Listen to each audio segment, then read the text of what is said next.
రంగారెడ్డి జిల్లా మరికొండ మున్సిపాలిటీ పరిధి పుప్పాల్గూడలో గంజాయి బ్యాచ్ హల్చల్ చేసింది.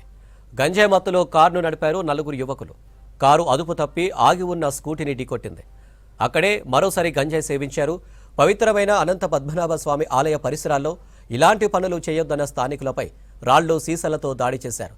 ఘటనపై కేసు నమోదు చేసుకున్న నార్సింగి పోలీసులు యువకులను అదుపులోకి తీసుకున్నారు.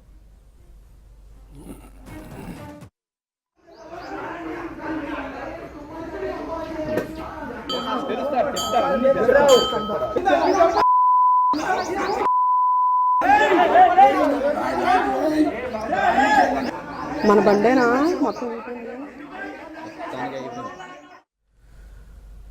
రంగారెడ్డి జిల్లా మరికొండ మున్సిపాలిటీ పరిధి పుప్పాల్గూడలో గంజాయి బ్యాచ్ హల్చల్ చేసింది. గంజాయి మత్తులో కారును నడిపారు నలుగురు యువకులు. కారు అదుపు తప్పి ఆగి ఉన్న స్కూటీని ఢీకొట్టింది. అక్కడే మరోసారి గంజాయి సేవించారు. పవిత్రమైన అనంత పద్మనాభ స్వామి ఆలయ పరిసరాల్లో ఇలాంటి పనులు చేయొద్దన్న స్థానికులపై రాళ్లు సీసాలతో దాడి చేశారు. ఘటనపై కేసు నమోదు చేసుకున్న నార్సింగి పోలీసులు యువకులను అదుపులోకి తీసుకున్నారు.